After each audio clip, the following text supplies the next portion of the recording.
All right. So, welcome to Love by Type, how your energy blueprint influences what you need to be loved, heard, and seen. So, I want to start actually before we dive into the material and say, and some of you may have seen this email that I sent out. I did a survey of my list a couple of years ago, and I asked people on my list, what is the biggest thing you've learned from knowing your human design? And I expected to hear things like, well, I made more money, I feel more aligned in my work, I'm happier, I'm healthier. And I'm not saying that wasn't in there too, it was. But what surprised me the most is that almost every single person who responded to my survey said they love knowing their human design. It really makes them feel good in their life. But what they really loved about understanding human design was that they were better able to love other people in their lives. They started to really see other people who they loved for who they are, and they stopped taking a lot of the challenges in their relationships personally. I believe that relationships are probably the biggest arena within which we learn about ourselves, we learn about love, we learn about evolution, we learn about community, we learn about authenticity, we learn about self-worth. We learn so much from our relationships. And I will say, I am still not a relationship expert. I will never, ever, ever define myself as a relationship expert, even though I am a 4/6 profile. And technically, I should be at least sort of. I will say that I'm a late bloomer in the relationship department. And I love teaching the mechanics of relationships. And I will say that relationships can still be challenging because they're supposed to be. It's where we learn to grow. And I think for any of us, we're all in relationship, to be able to go into relationships with the ability to be conscious and deliberate is a powerful and beautiful thing to witness. I read a statement this morning. It says, God acts, man reacts. I think the beautiful part about awakening the divinity within yourself is that you stop reacting, certainly to the people around you, and you begin to act in the name of love. So with that, let's get started. We are going to be talking today about improving communication. We're going to be exploring a little bit about how you can better be who you really are.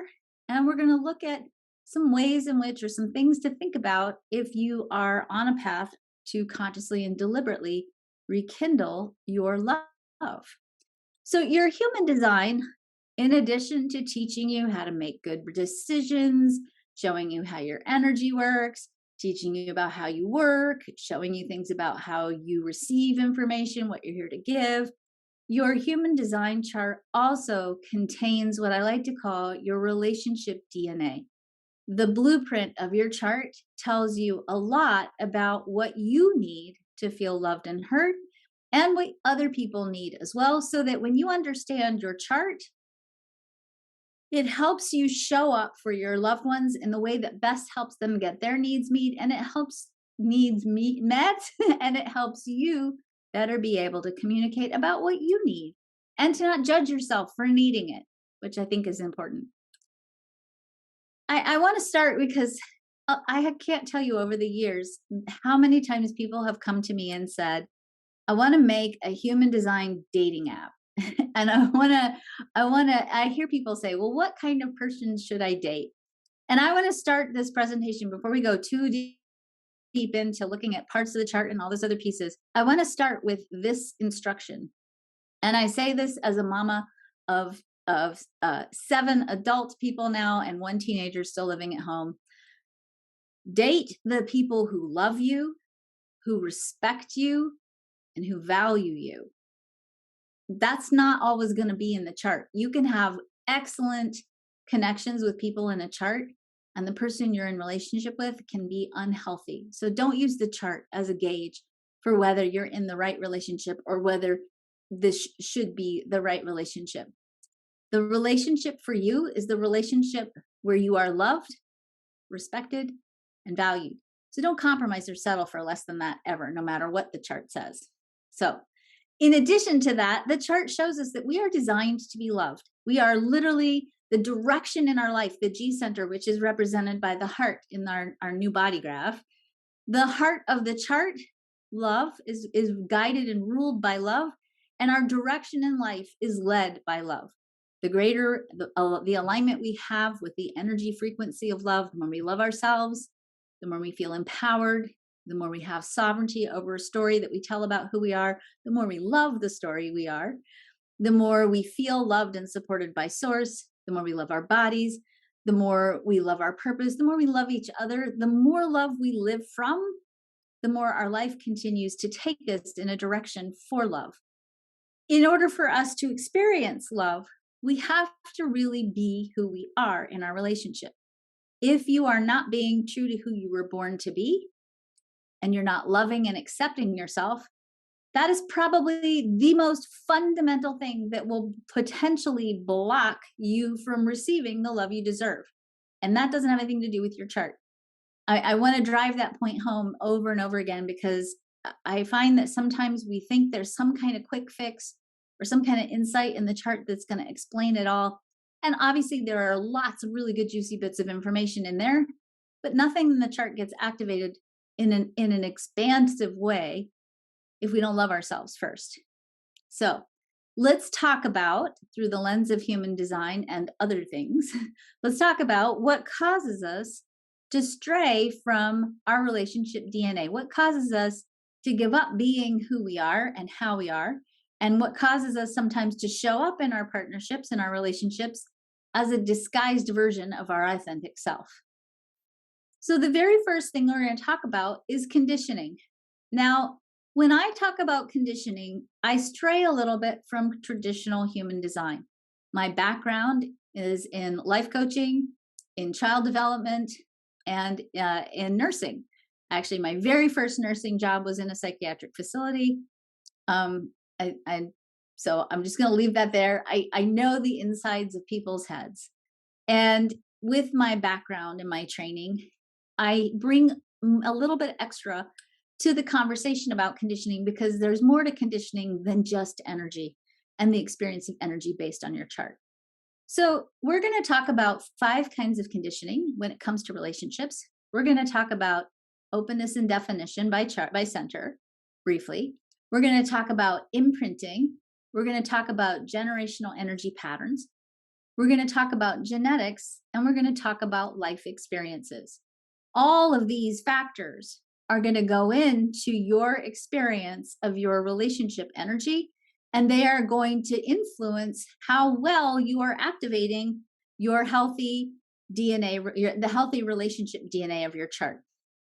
So in traditional human design, we talk about the conditioning process being a result of all of your open centers. So if you look at a chart and you see, how most of you, if not all of you, most of you will have at least an open center on your chart. So there are 9 energy centers in the chart. Each energy center is responsible for processing different kinds of energies and different archetypes. When a center is open or white on your chart, it means you're taking energy and information in from other people, from the transits, and from the world around you. When you have open centers and you're experiencing that energy from others, because your relationship dynamics are often deeply influenced by your open centers, because that's where you do experience the energy of others. In your open centers, you take energy in and you amplify it. You don't just feel it, you feel it in an amplified way.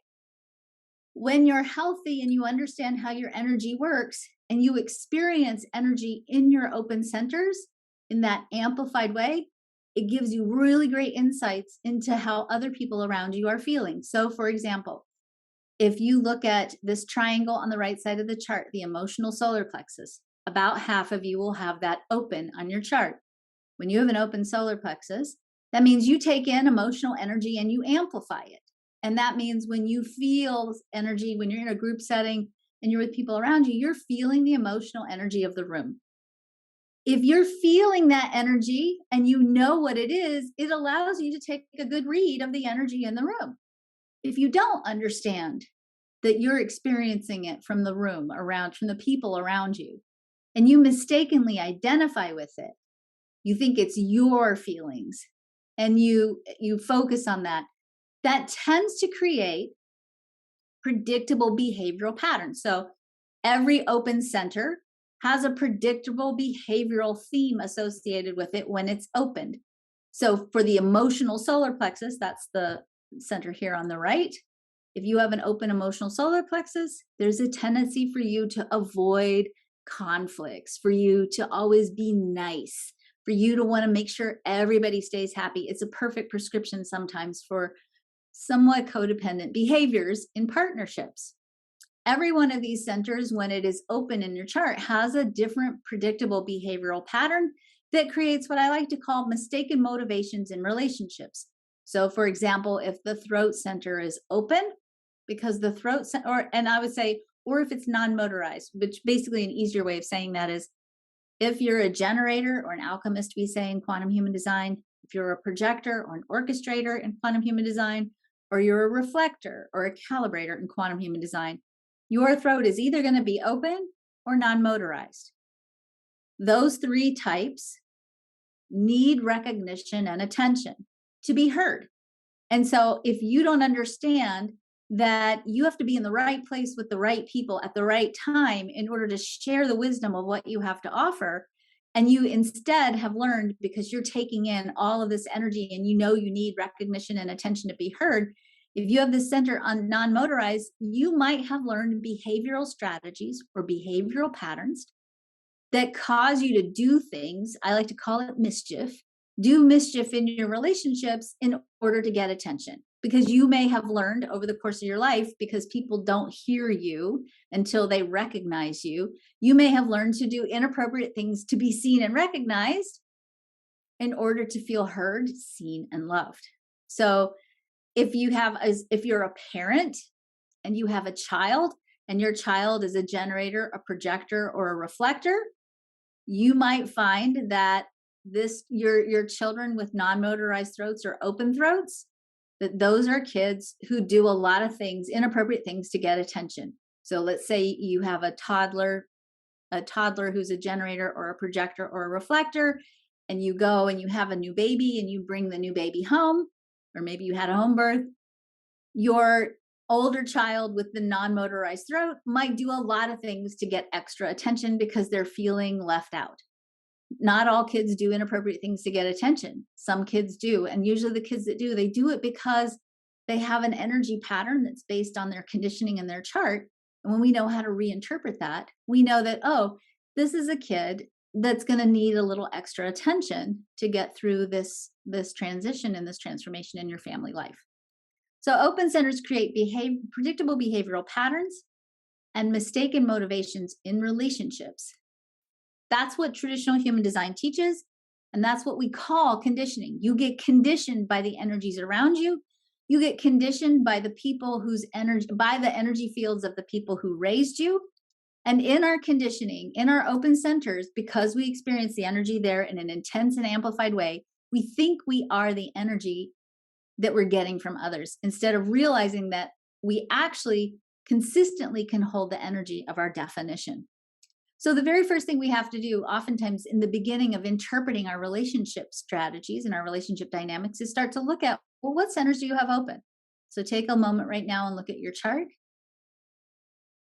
And just recognize that wherever you have openness, that's where you're getting energy and information from others. And those centers play an important part in your relationship dynamic. So if you have an open head or an open root center, it's easy for people in partnership with you to put you under pressure, for you to feel pressure from others.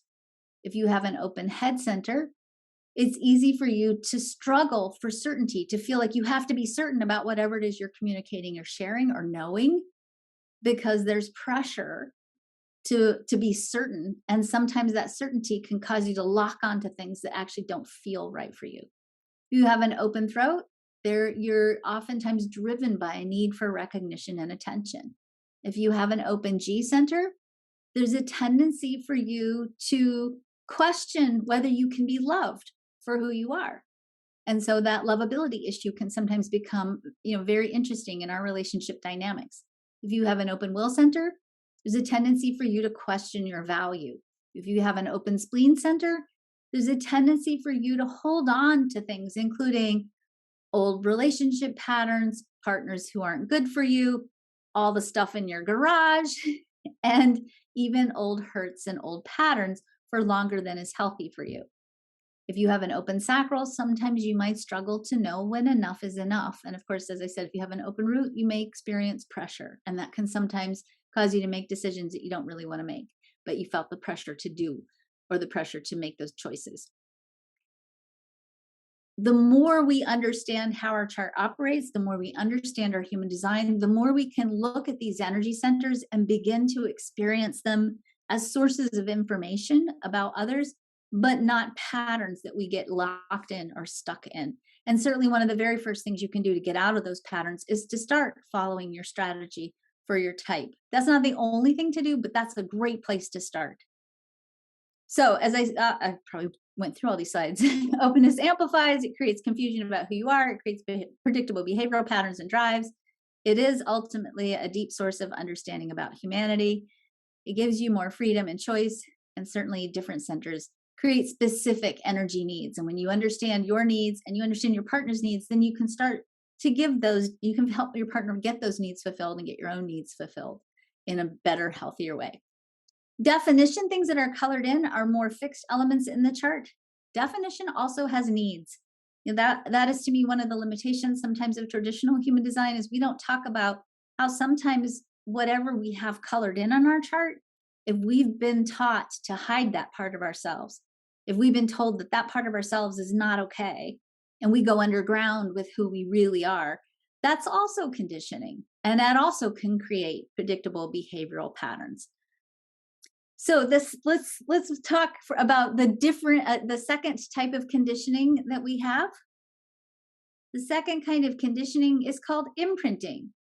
We don't really take this into consideration a lot in traditional human design, but if you look at developmental psychology, you are imprinted by your family of origin. Some of the things that you do that you learn from your family, consciously or unconsciously, are not a part of your human design. These are things you were imprinted by from your family of origin.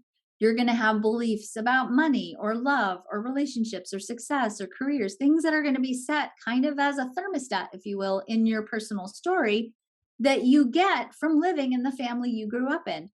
In addition to that, if we look at it strictly through the lens of human design, your parents' type and centers and their sometimes mistaken motivations that they're living out can also create certain behavioral patterns that become part of your imprinting.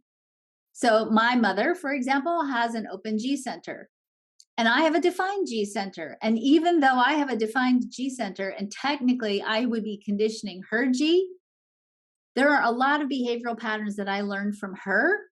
One of those patterns being we need to move every 2 years. It took me a lot of time, a lot of years to break myself from that pattern. There were a lot of patterns from her that I learned from her because of her open centers that I internalized, I was imprinted by, even though they aren't true to my design. And of course, obviously, sometimes our imprinting also comes from our lived experience. I don't know how many of you have grandparents or great grandparents who grew up in the Great Depression. You know, when my grandmother died and we went through her house, every drawer was full of teeny tiny little pieces of paper and rubber bands and paper clips and match boxes. Like, she did not throw anything out because they were very, very poor during the Great Depression. Our family story is we lived next to the poorhouse, not in it. And literally they lived next door to the poorhouse, but not in it. And they were proud of that. So in my lived experience, and in my father's lived experience, he has this imprinting of poverty. Now, he broke free from that, thank God. But I can still see sometimes, I can still be imprinted by some of this story of we better hold on to everything we need just in case, right? The third way that we are conditioned is, again, a human design thing to explore, is we have generational energy patterns. So this is in addition to beliefs and things, experiences that happened in your ancestral lineage. This is literally your energy patterns that come from your grandparents and your parents, and if you have children, in your children and your grandchildren. So you inherit your human design from your grandparents. Now, you won't have necessarily the exact chart of your grandparents, but you will have elements in your human design chart that your grandparents have. And your children, because this skips every other generation, right? Your children will have charts that are very similar and will have aligned and similar energy dynamics as your parents' charts. So if you start to really think about that, there's an intergenerational family dynamic between your parents and you. You grow up, you become a parent, you give birth to people whose charts are similar to your parents, and now you get to live out a different place in that dynamic, but the same dynamic. Usually what we do is we tend to live out the exact opposite of that dynamic, right? So if we grew up in a family where, let's say, you have a very autocratic parent, let's say your dad had a defined will center and he was very much like, this is how the rules are, right? And you have an open will, you may, when you become a parent, become like the super no boundaries, no, really lax and relaxed parent with no rules at all, right? The permissive parent. And so understanding how those energy dynamics play out and recognizing that if you are a parent, especially, but also even if you're a child of parents, which you probably are, if you start to really live true to your design and really start to see yourself and understand your design and know who you are, it doesn't only just obviously increase the quality of your life, it changes the dynamics in that intergenerational energy pattern. And it literally has the capacity to what I call healing, to heal in all directions of time in your family. You start to shift that generational energy pattern with your children. Well, when they go on and give birth to children who have designs similar to you, they're going to interact with those energetic themes in a very different way. These energy themes will come out in a couple of different places that we'll talk about later. If you have the chance, it's not always easy because I think, recording birth time was not something we did. Probably around, I find that usually somewhere like 1950, 1955, it's easier to find birth charts, not birth charts, but birth certificates that have the time on them. I find that if you're looking at somebody who was born before 1950, usually they don't put the time on the birth certificate. So if you don't know your grandparents' birth time, just put in 6 a.m. and know that it's a guess. If you have the ability to do that. But it's very interesting if you can run your grandparents' charts and your parents' charts, and if you have children, your children's charts, to start looking at those energy patterns. It's fascinating. It's absolutely fascinating. The fourth thing that conditions us, that causes us to stray from our relationship DNA, is our genetics and our epigenetics. Whether we like it or not, some of the ways in which we react in relationships or beliefs that we have or patterns that we repeat in relationships, they come from our ancestral lineage, from the memories that we hold on the protein codes that regulate our DNA, especially on your maternal line. So your body and your cells hold ancestral memory. And sometimes those ancestral memories influence our relationship dynamics. So I always look at my mother's maternal line. My mother was a child born in World War II Germany. Her father was killed before she was even born, so she never met her father. Her mother really never recovered. Her mother was 18 at the time when her husband was killed. So she never met her father. Her mother, my grandmother, she never met her father. My great grandmother never met her father. And so I came from this genetic lineage where men were either killed or not there, right? And so it was very interesting when I really started to explore that pattern on a genetic level, how much of my own relationship dynamics especially in my 20s, was based on this idea of men aren't there, fathers aren't there. And I'll say in my own life, 4 of my children, their father was really not there. And I raised them by myself. So I still continued some of that pattern until I broke it. So it's interesting for us to also look at what's in your ancestral lineage and to know that that's held. And oftentimes that's held, if you want to really look at specifically where is that in your chart, that's going to be in all the red parts of your chart. So all the gates that are colored in red, or all the numbers that are in red. I'm not going to go into that too deep, but if you know a little bit of human design, look at those red parts, because those are going to tell you a little bit about what kinds of patterns might you be holding in your ancestral lineage. Last but definitely not least, and we can't discount this, our own life experiences imprint us, they condition us. If we grow up and we have experiences where we internalize the message that it's not okay for us to be who we are or how we are, it's not safe, we can't be loved for who we are, we can't be authentic. If we internalize that from our own experiences, it's going to impact our relationship patterns. So, as you can see, your human design certainly influences some of the things that you're imprinted with, especially when we look at behavioral patterns, but it doesn't explain everything. And so, if we strictly look at relationships and look at relationships through the lens of human design only, and we look at, human design as a matching tool, we start to see that it doesn't give us enough information to make choices sometimes about who do we really need to be in relationship with, who can we be in relationship with, that with a person who genuinely loves us, values us, sees us, accepts us, and cherishes us. All right, we're going to shift topics here and talk a little bit about the dynamics of energy and relationships. Because the other thing we sometimes fail to take into context is that when we go into relationships, because relationships is a learning arena, we have cycles that we go through in the growth and maturation of our relationship. And certainly our human design impacts this deeply as well. And this also helps us understand why sometimes you can have a terrible energy dynamic in the chart between you and your partner. But if you've navigated the different phases of a relationship in a healthy way, you can have an incredibly juicy, sexy, deep connection with someone who you have terrible chart dynamics with. So let's not use chart dynamics as the rule.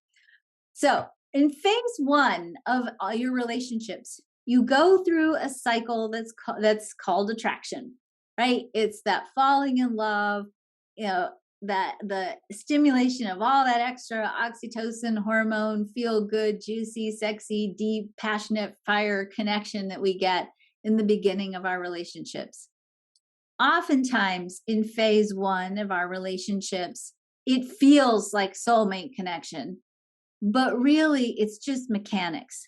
If you had an experience with someone and you locked eyes with them across the room at a party and you were like, that's the one. I'm not saying it's not the one, but oftentimes what pulls us together in the beginning is attraction. And that attraction comes from chart mechanics. So we say it's electromagnetic. And oftentimes what's really drawing us to that partner, other than the electromagnetics, is that their energy feels familiar. So if you look at a composite chart and you put two charts together, if you see on the chart on the left, the little one on the left, and you look at the one on the right, you'll see that there are gates that I call hanging gates. That's when you have half of a channel colored in. You have a hanging gate. So in the chart on the left, you'll see here, you've got the hanging gate of the 16, got the 10, got the 44, we've got the 59, you've got the 40. So here's some gates that are hanging. Now, anytime you have a gate in your chart that's hanging there all by itself, it can be connected to a center that's colored or white, doesn't matter. Anytime you have a hanging gate, it's like a little magnet. When you go out in the world, that hanging gate is looking like, where's the other part of me? Where's my other half? And you are drawn to people who have the other half of that channel. That is called, in human design, an electromagnetic attraction. Now, if you have a relationship with a partner or a child or somebody who you're close to, if you have a relationship that has a lot of electromagnetics in it, meaning you have a lot of different chart connections. So you see in this composite, you've got 1, 2, 3, 4 electromagnetics. So this couple has 4 electromagnetics. My husband and I have 8. Different people in different relationships will have a lot of electromagnetics. The more electromagnetics you have, the more you have that attraction factor. Now, that's a good thing to have. It's not a deal breaker. It's good because it creates that initial spark in your relationship. It's also kind of nice to have because if the going gets tough, and I promise you, if you're in a relationship for any length of time, you'll have cycles where it's not so great and you got to work your way through it because that's how it works. If you are going to go, when you go through those cycles, if you've got electromagnetic connections, sometimes it gives you a connection point so that it's easier, or you have that stability of that connection point or that electromagnetic energy that keeps you together while you work through some of the hard stuff.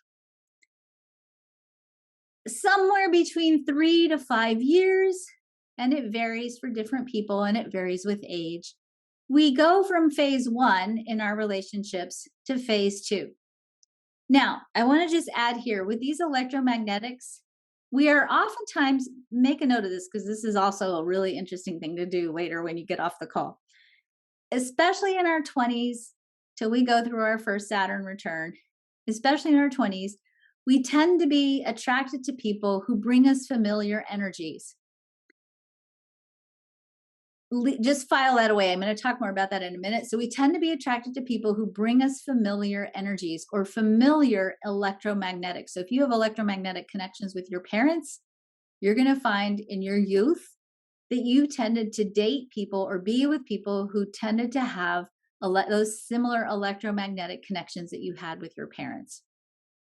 In phase 2 of the relationship, we stop being as attracted. The state of liminality in the relationship starts to decrease. We're not like all starry-eyed and goo-goo-eyed about our partner. We start to really sort of see them for how they are, sort of, but not really. Because in phase 2 of our relationship, we go through a cycle called remembered patterns and themes. This is where you roll up your sleeves in the partnership. This is where you live out your conditioned patterns and themes. Oftentimes, especially if you are struggling with either your self-love or your self-worth or both, this is where you have a fantasy sometimes or an expectation that your partner's going to fix the parts that are hurting, the parts that we want to have fulfilled by someone else because they make us complete. If we go into this relationship and we are not connected to our authentic self, if we go into this relationship cycle and we're still living out our conditioning, what's sometimes called the not self phase of the relationship, then we compromise. We compromise what we want. We compromise who we are. We give up what we need and want. We live out the conditioning that we bring into the relationship. And oftentimes this particular cycle is full of expectations. And oftentimes those expectations are not spoken expectations. They're unconscious expectations. Like, if we have a long day and we show up tired at the end of the day and our partner doesn't clean the kitchen, but we forgot to ask, we can't be mad at them for not psychically figuring out, oh, the kitchen should be cleaned if you don't say anything, depending on how you divide the labor in your relationship. So oftentimes there's hurt that our partners aren't fulfilling those fixed pieces that we want them to complete for us. Sometimes we're living out patterns and old themes, and sometimes we're living out our conditioning until we get clear about, oh, this isn't working anymore. It's really interesting in this phase 2 cycle to, again, go back and look at your parents, because what you're going to see is that in phase 1 of your relationship, not only are you electromagnetically drawn to someone, you're also going to be drawn to people who very often have charts or chart elements similar to your parents. So nobody likes to hear this, but if you go back and run all the charts for your boyfriends and girlfriends in your 20s, you might find that in your 20s, you basically were dating your parents. There will be themes that you are drawn to that are themes that come from your parents' charts, and those feel really familiar to you, so we're attracted to them, right? We get attracted to that energy. So this is my parents. I think this chart might not be completely right. My mother actually has a defined will, but we'll just go with this. So I just noticed this, sorry. So in my family, my father has a defined will. My mother has a defined will. My brother has a defined will. My sister is an ego manifester. She has a defined will. I don't. I have an open will. And so I grew up in this bath of people with willpower. And I promise you, every single person I dated in my youth, we'll call it that, had a defined will. I can feel a defined will from across the room. And I still, to this day, have to kind of dial down the attraction factor because I like the defined will. I find it very comforting and familiar because I know this energy really, really well. In reality, if you look at my chart, a defined will is actually not that healthy for me. I have an open will with a gate 40, which means when I'm around a defined will, after about a couple of hours, I need to get away. I got to go get in my own space. I need to be alone. So if you have an open will, you have the gate 40 hanging here, and you have a partner with the gate with a defined will, that's going to put pressure on that gate 40 to make you want to go be by yourself when you're around that defined will energy. But I sure did find it attractive in my 20s and also in my 30s because I was kind of a late bloomer until I figured out that, hey, I like people who love me and respect me, and I don't have to have that willpower energy around me anymore. So you're going to find, if you go back, if you can go look at your parents' charts, that you probably were attracted to your parents, and you might even find that in your current partnership, if there are elements from your parent charts in there, that you're living out in your relationship in phase 2. Remember, phase 2 is about living out conditioned patterns and themes. That in phase 2 of your relationship, you're living out patterns that you learned from your parents. And even though your partner might not act at all like your parents, they might not have the same beliefs, they might not be the same as your parents in any way, except for in their design, you're not having a relationship. I mean, you are having a relationship with the person, but you're also working out or working through some of your conditioned themes and conditioning. So very, very fascinating thing to do for yourself. If you want to interpret your own relationship patterns, particularly if you've got patterns that you don't really like, that you're thinking, this is not a great pattern for me to have, go back and run your parents' charts. And if you can, go run the charts of all your past partners and start to look at, is there a theme here? Is there an energy theme that keeps playing out over and over again? And how do I, what do I need to learn from this theme so that in my relationships, I'm not living out that conditioned shadow piece? The third and final phase in your relationships, I call this real love, acceptance, and value. When you move through phase 2 and you look at what patterns have you brought in, what conditioning have you brought in, and you start to untangle yourself from those old stories, then you start to move into real phase 3, where you are really rooted with deep mutual respect. You accept each other for who you really are. You have honest communication, authentic appreciation. You're liberated from old patterns and conditioning. And this phase of relating in phase 3 is very personal. It's very conscious. So much of our energy dynamics before we reach phase 3 is mechanical. And a lot of what happens before we reach phase 3 is absolutely rooted in the chart. You can see this couple has this dynamic in their chart, and this dynamic tells us a lot about what is this partnership about? What do these two people need to learn in order to fulfill their full potential? When you're in phase 3, you've worked through the conditioning and the electromagnetics and all that stuff. When you get to this phase, you start to really understand, again, you don't have to be in partnership with the perfect chart, but you do have to know and understand yourself and your partner so that you can create in a space of genuine appreciation and love for each other. Now, I have a personal theory, and my personal theory is that if we understand everybody's human design, we can pretty much love and accept and value anyone, because you can start to see that a lot of what people do that drive us crazy, the things that drive us nuts, are really functions of the shadow elements of the chart. They're really functions of the conditioning. And that when we can start to see beyond people's conditioning and rise and meet them with an expectation that they're going to choose beyond their conditioning, and we hold that space for them, we can start to move into a place of really loving, accepting, and valuing each other all the way around. That does not mean, and let me get out of here because I want to say this really importantly, really carefully. That does not mean that if you are in a relationship where you are not being respected, or you are not being treated well, or you are being abused, then you don't need to stay in it until you get to phase 3. You can do phase 3 somewhere else, not with that partner. Okay. So I just really want to remind you, you deserve to be loved and respected and taken care of. And if you're in a relationship where that's not happening and it's abusive, you don't have to stay there to get to phase 3. All right. So just want to make sure that we're all really clear on that, because you deserve to be loved as deeply as possible. All right.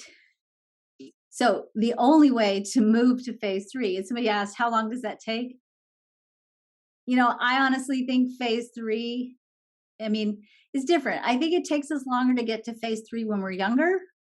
I think the more experience we have under our belts, the more we're able to, when we decondition ourselves, I think the faster and easier it becomes for us to move into phase 3.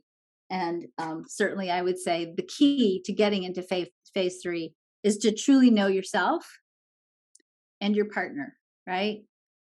You can go start singing the Miley Cyrus song, right? When you can buy yourself flowers and hold your own hand, then you're probably ready to build a phase 3 partnership. Because then you can go into that partnership without the expectation that your partner is going to fulfill your unmet needs. So in just a minute, I'm going to share with you the secrets to really loving and accepting your partner or your children or your parents by type. Love by type. So I'm going to spend the next 10 minutes going through the major highlights of what the different types need to feel loved, heard, and seen. And then I'm going to finish up our time together today with looking at some charts that you all pre-submitted. So we've picked 3 charts to look at, 3 composite charts to look at. And I'm going to break them down. And I want you, if you have your chart handy, get your charts out and have your charts handy, because I'm going to point out things in these charts that might be relevant to you in your chart as well. So if you love a manifester, an initiator, initiators have an internal nonverbal creative flow. They have to be able to follow that creative flow. That is the power of the manifester. And that flow, because it's not a verbal flow, they're not getting an instruction manual. They get internal impulses about timing and what they need to do. The manifester has to inform. They have to tell the people around them what they need before they act. That informing allows people to be prepared for the movement of a manifester through the room. But most manifestors struggle with the informing piece, because it's hard when you have an internal nonverbal creative flow. It's hard to translate that into language and tell people what you're going to do. And honestly, for a lot of manifestors, a lot of initiators, they have a lifetime history of people shutting them down, people telling them, no, you can't, and no, you can't do that, or why are you going to do that, or trying to control them. And they're not here to be controlled. And so oftentimes manifestors learn from their conditioning to go underground, either with their power or to go underground with telling people what they're doing, because they don't want people to stop them. They don't want people to control them, because that's not healthy for the manifestor. It's that energy of not being able to complete your creative flow sits inside of you. And if it can't get fulfilled, then it creates the experience of anger. And oftentimes when we look at the emotional theme of the manifestor, we're looking at a person who oftentimes is grappling with anger because they have a lifetime of being shut down, a lifetime of not being able to express their natural creative drive. And so if you are in a relationship with a manifestor, the very first thing I really want to encourage you to do is, if they forget to inform, forgive them. It's not that easy for the manifestor, and stop taking it personally, because it's not personal. You want to trust the manifestor. You want to give them their freedom. You want to honor their power. Don't tell them what to do. Don't interrupt their creative flow. Wait for them to initiate romantic relationships or otherwise. Understand, and this is hard, they don't need anyone. A manifestor and a manifesting generator both have what's called motorized throats. That doesn't mean they don't love you. Does not mean they don't love you. It just means that they're really well designed to go do whatever they need to do on their own. Thank you very much. And they might forget to ask you to join them, or they might go off and do their own thing. And that doesn't mean they don't love you. It just means that they don't have the same quality of energetic need as a generator or a projector or a reflector.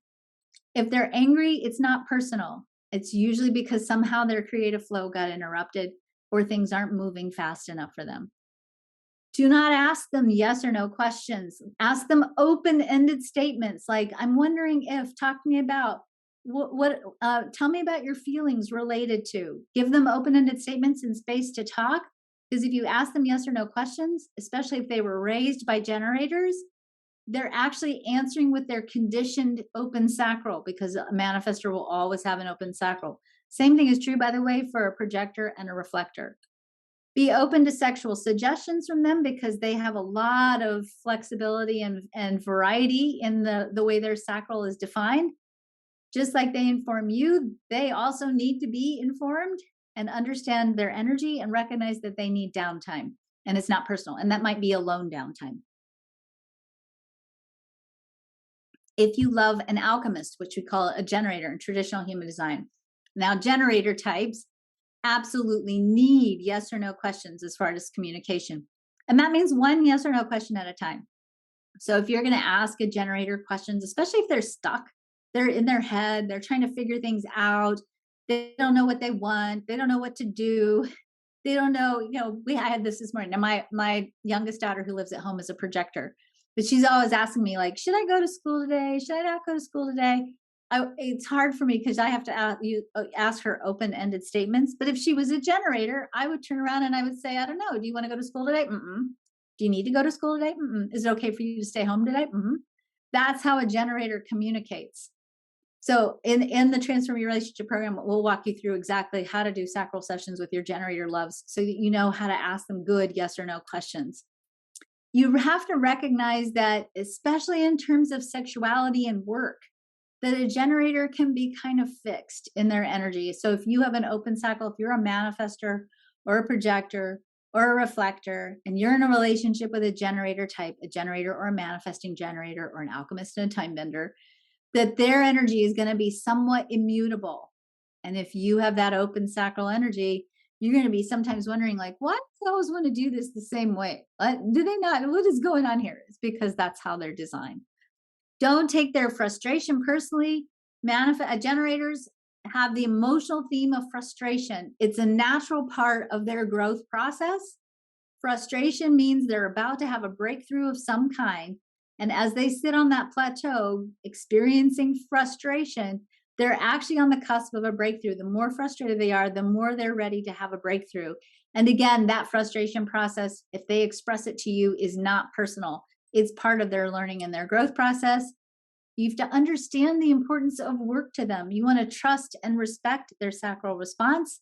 It does know what's correct for them. So if you ask them yes or no questions, especially if they are used to using their sacral to make decisions, be prepared that they can't lie with the sacral. They're going to tell you the truth. So only ask them the things you want to know the answer to, and really respect that sacral response. If they say, hey, I want to go to a movie, and you say, yeah, that sounds like a fun idea. Do you really want to go to a movie? And they say, and you're like, dang, I really wanted to go to the movie, but they said no.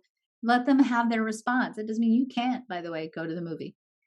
They need support and encouragement, especially to move their bodies. Generator types do not do well with a sedentary lifestyle. It actually can interfere with their sleep and increase their frustration exponentially. True for time benders or manifesting generators too. If you love a time bender or a manifesting generator, same thing. But as a generator, you want to ask them yes or no questions. They're kind of a blend, the time benders. They're sort of half manifestor, half generator, but they're still a generator type. So they're mostly a generator type with a little bit of manifestor mixed in. So you definitely still want to ask them yes or no questions, but you also don't want to tell them what to do. Don't interrupt their creative flow. Just like with the manifestor, they have a deep connection to this internal nonverbal creative flow. So you want to let them have the freedom to be able to follow that flow and let them go at their own speed. They will probably move pretty fast and you might not be able to keep up. Don't criticize or judge them for the speed that they're going. The speed is not the problem. They are designed to find the shortcut through things. Don't try to make your manifesting generator love do one thing at a time. They need to they need to multitask. That's the manifesting generator's way of saying multitask and skip steps. We multi-step, right? So they need to multitask and they need to skip steps. And it's not because they're doing more than one thing at a time that they skip steps. They're supposed to skip those steps. That's an essential part of the manifesting generator process because they're designed to find the fastest way to do things. Just like they inform you, they also need to be informed. Don't take their frustration, anger, impatience personally. It's all part of their process. Trust and respect their sacral response. it knows what's truly correct for them, and support and encourage them again in their daily need for exercise. You got to go run those manifesting generators around the block a couple of times. Get them a whippet or a greyhound or some dog that needs to go and go and go, and send them with them. If you love an orchestrator or a projector, our projectors in relationship, when they bring their conditioned behavioral patterns, which oftentimes is a need, is oftentimes demonstrated as a way of demonstrated as not knowing when enough is enough, and a need for recognition and attention. And oftentimes underneath that is a challenge with feeling valued, because in a society where we value people based on how much work they can do or how much hustle they have inside of them, when the orchestrator or the projector runs out of steam and they can't push and play that game anymore, we oftentimes are looking at a person who gets a big blow to their self-worth. So when a projector goes into a relationship and that self-worth piece is not healthy, then oftentimes there's a projection that you as the partner should fulfill or heal that self-worth piece. You have to be supportive and don't take it personal, because it's not your fault. It's the fact that we live in a world that still values money, numbers, time, effort, instead of wisdom and brilliance. Your orchestrator love, your projector love brings an enormous amount of wisdom to the table. Value their insights and advice, and get yourself into the habit of turning around and asking your projector love, what do you think about that? What's your insight about that? Because if you don't ask them that, if they don't get that loving experience of being validated for their wisdom, it can be a really painful thing. You can help them heal that in the partnership. Recognize that they are inherently wise and usually have valuable input. Invite them to share their ideas with you.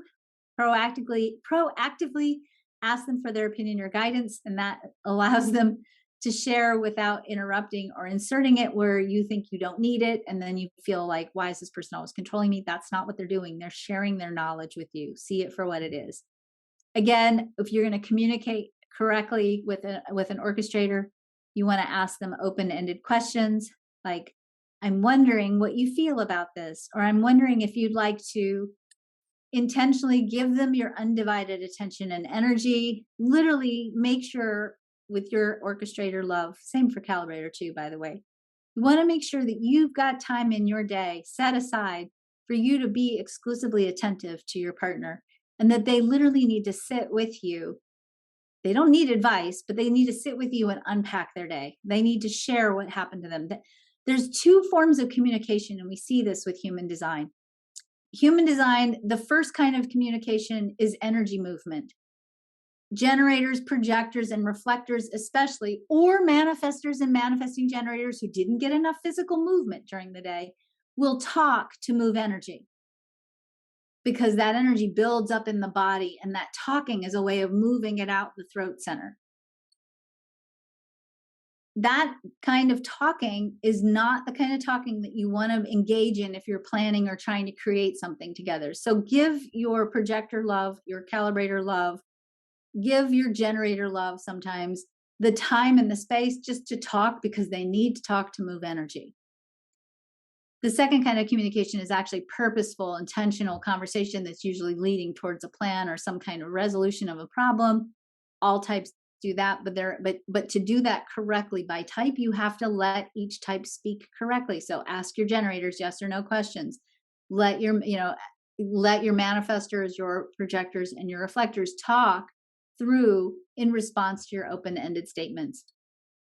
You want to provide a safe space for them to just talk, and for you to just listen and understand, again, their energy and their need for downtime. Last but certainly not least, when we look at love by type, if you love a calibrator or a reflector, give them space and time with no pressure. You're looking at somebody who needs a long time to make a decision, and they need to talk through that decision. And if you pressure them to make that decision quickly, that is really not healthy for the calibrator. Love them as they are. Don't try to change them. That's true for everyone, right? Appreciate their very important role in humanity. They are here to really serve as the barometers for the community that they're in. They reflect back to us. How well are we doing? Are we taking care of each other? Are we working through our challenge as well as a community.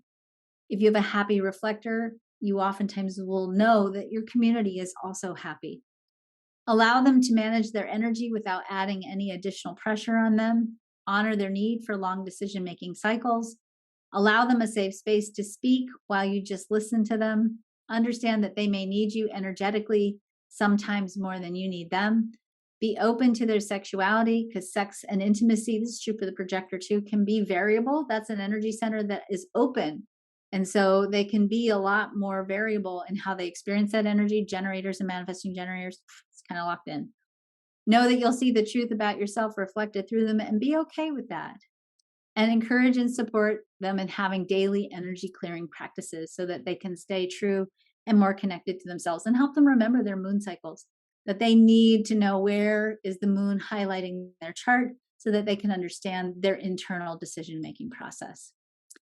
You deserve to be seen, heard, and loved and accepted for who you are. And certainly I would say your human design gives you a lot of insights about what you need and what your partner needs.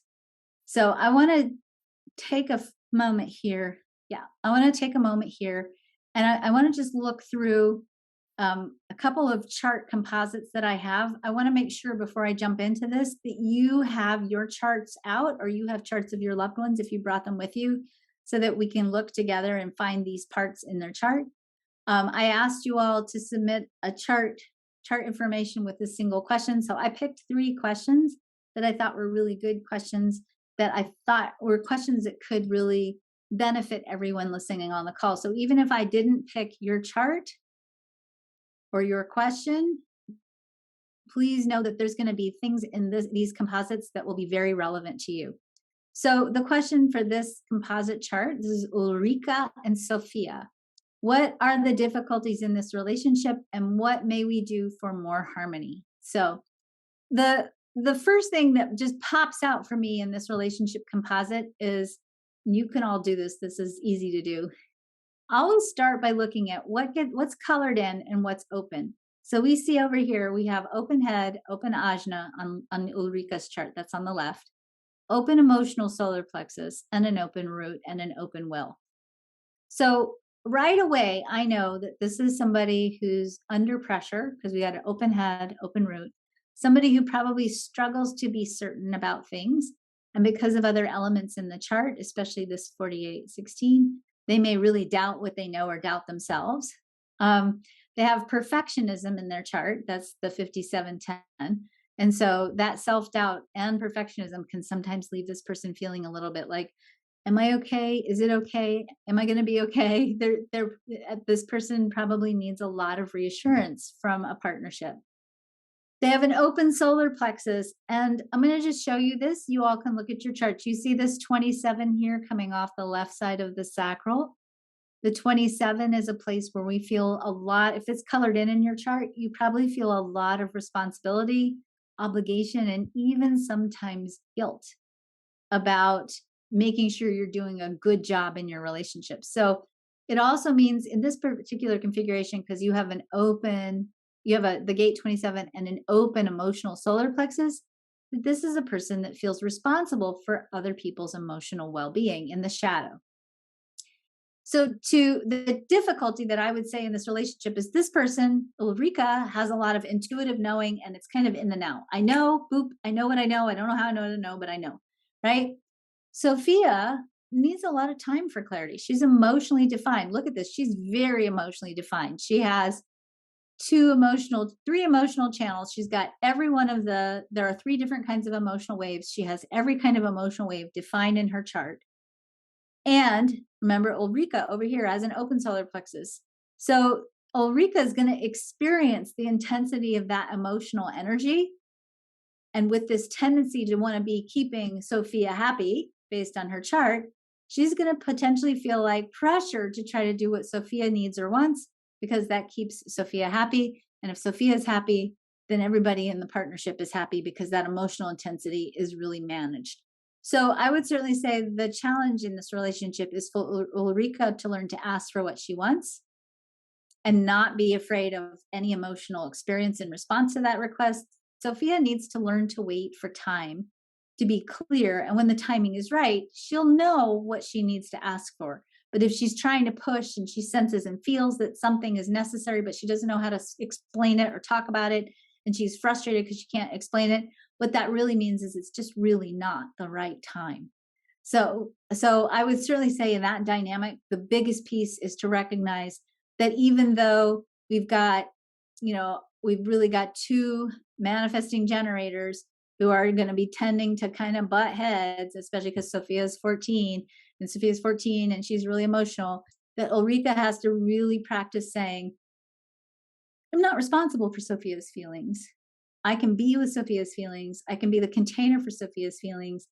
I need to hold the line sometimes and set good boundaries with Sophia because she's 14 and that's what happens sometimes at 14. And I need to understand, or I need to allow Sophia time for clarity and encourage her to take time for clarity. And I need to recognize that sometimes I have to say to Sophia, hey, Sophia, I need to go take a break. Right now, I'm feeling a lot of emotional intensity and I'm going to go take a break because I'm afraid I'm about to say something or do something I don't want to do. And I love you. And I want to just get myself back to a better place so I can be with you better. That would be the most important thing that I would suggest and recommend in that piece. You also, just a really quick aside, Sophia has the 45. That's called the Gate of the Queen in traditional human design. And her conscious sun highlights that. Ulrika also has this. She has this as Saturn. So Sophia really can challenge you. She's really one of your greatest teachers. She's actually here to teach you self-love and joy, and how when you let go and allow yourself to stay in the flow and to not take it personally and to get back in touch with your own emotional well-being, your own inner, your own center, that Sophia will actually be a great teacher to remind you about what you need to give and where you need to hold boundaries, and stabilize those boundaries. So she's teaching you a lot. She's really teaching you a lot. So, all right. The next relationship question that we have, this is Michael and Denise. So Michael has a defined throat. As an actor, this serves him very well. At home, I find it can be overwhelming for my undefined throat. How can I stay present in a conversation with him when I feel the power, energy, and drama of his throat center? So Michael is a manifesting generator. Denise is a pure generator. So you can look at Denise's chart. It's kind of interesting. She's got 0 gates activations on this throat. So that is a place where she's receiving a lot of throat energy. And as she said already in her statement, she's getting splenic energy, sacral energy, G center energy, emotional energy, all of this to the throat from Michael. And that can put a lot of pressure. And I would even say, not only does it put that kind of pressure on it, it's going to put pressure on your G center and pressure on the ajna. So it can definitely feel in that energy very constricting and intense, because that's a lot of energy for you. Here's the good news. Michael's a second line profile. Michael may not always realize it, but Michael actually needs alone time. Now, the second line energy, if you have a second line in your profile, so everybody go find your profile. It looks like a little fraction on your chart. So here's the 2-5. That's the 2. Michael's a 2-5 profile. Denise is a 4-6 profile. That profile tells you a lot about what you need to keep your energy stabilized in your partnership. Michael needs alone time. Denise is a 4th line and a 6th line. You actually also need alone time. Michael's going to want to take his alone time with you. He's going to want you to go be alone with him, and you want to be alone. And so I would say one of the things that could be really healthy for you is to say, hey, Michael, I really want to hear what you have to say. I love you. I love being with you. And right now I need to go take care of myself so that I can come back and really be more present with you. He may not want to hear that because he's probably going 1,000 miles an hour. But definitely setting those boundaries is a really important theme in your relationship, because you both have this 26 energy. So everybody go find this 26. It comes off the left-hand point of the will center. This energy is all about integrity, and oftentimes it's about boundaries. And you two bring each other this really lovely lesson around control and value. And so one of the dynamics potentially in this partnership, when you see the 21 and the 45 together, there can be power struggles in this relationship. And it might feel to you, if there's a power struggle for you, Denise, that he's going to overwhelm you with his power struggle, with his energy. Your challenge and part of what you're here to learn is how to say no. That's part of what Michael's teaching you, how to say no lovingly and respectfully, and to hold that boundary line. And that boundary line for you might simply be saying, hey, I really love you and I really want to spend some time with you. How about I meet you on the couch at 7 and let's sit down and let's have a glass of wine tonight together and let's talk about our day. So that you create those energy boundaries in the relationship and you don't make it be about Michael, right? It's not like, Michael, you're too intense. Michael, you're too much. Michael, you instead you say, hey, I need to go be with myself for a little bit. I need to go take care of myself and go spend some time just kind of getting my energy in a good place, taking care of my mental health. You can say whatever you want to say. And I really want to hear what you have to say. How about we meet on the couch at 7? So that's part of just learning how to set good, healthy boundaries and not letting yourself be overwhelmed by the intensity of this connection. And, there's a lot of really good, juicy connections in this and a lot of places where you guys have similarities and common values. So there's a lot of good stuff there. I could see where you would feel like it's a lot of intensity and pressure. And so giving yourself that space, I think could feel a little bit like, okay, I need to go be with my melancholy and my emotional wave for a little bit and come back and then be present. Last but not least, this is Val and Jen. So the question is, how can we work best together in a business partnership? All right. So first of all, one of the things that pops out for me right away is you've got 2 manifesting generators with this channel right here, the 3420, right? So we've got 2 very speedy, very quick manifesting generators. Add this, Jen's got the will center. Val brings with this gate 30 a lot of intensity to the table.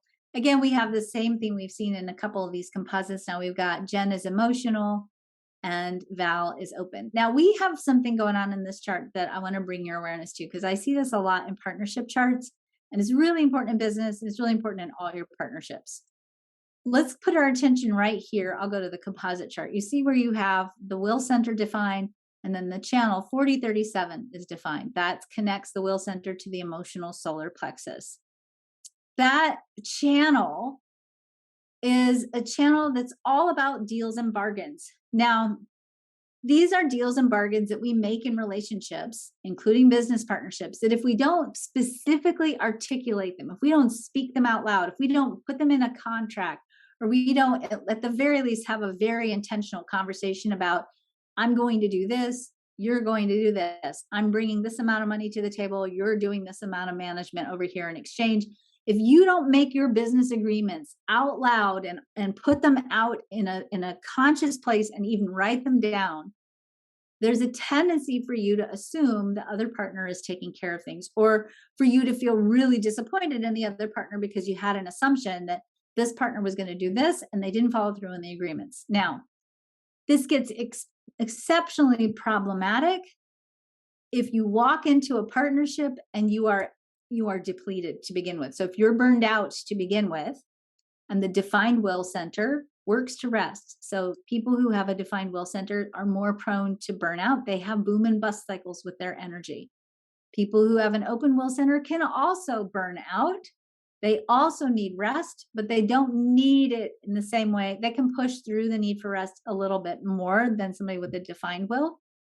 Everybody needs rest. Let's get clear. But a defined will really needs to have consistent cycles of rest, especially this person, because they have the gate 5 defined. Okay, so anybody, if you have the gate 5 defined, you need consistency. You crave it. You love patterns. You love schedules. You like consistency. So Jen needs consistent cycles of rest. Val is a little bit more inconsistent with her scheduling. So she's a little bit more flowy around time and patterns and systems. So Val should be doing this piece, but both of you need to be talking about your agreements. If you come to the table with a depleted sense of value or depleted energy, and you don't talk about your agreements, the shadow element of this connection in a partnership is the potential for you to assume the partner's going to fix the parts that aren't being handled, or your partner's going to pick up the slack, or your partner is going to rescue you when you're too tired to do it. And if that communication piece isn't happening, it gets too easy to make assumptions about who's doing what, and then for you to be disappointed or literally heartbroken because those agreements didn't get made. A defined will in a work relationship means that Jen is probably pretty good at managing the resources. Val is probably pretty good at bringing in the big ideas and holding the faith. I think this is a really lovely partnership. The only piece that I would say is you all have in your composite, you still keep the spleen open, which means I would be certainly extra careful around time and timing, and certainly extra careful about making sure that you're not bringing old patterns to the table that you need to release and let go of. So I would certainly suggest that you check in maybe on a quarterly basis, maybe go off and have a business meeting together someplace fun like in a hot springs, go a business meeting together and say, what agreements do we need to potentially renegotiate this quarter? And are there any old patterns, things happening in the business that we need to let go of and release so that we can stay fresh and the foundation can stay strong and solid as we move forward together? Certainly the other piece is informing, because you both have the potential to move really, really, really, really fast. So make sure as manifesting generators, you're both telling each other what you're doing. You don't move so fast and forget that informing piece. In partnership, that can be really challenging. Thank you all for joining me. I hope you find the love you deserve. And remember, you deserve a heck ton of love. You are here to be loved. You are here to give love. You come from love. I hope for you that you connect with your own self-love and your ability to really share and give the heart of who you are to the world in the way that feels good, right, and aligned and consistently strong and powerful for you. Bye, you guys.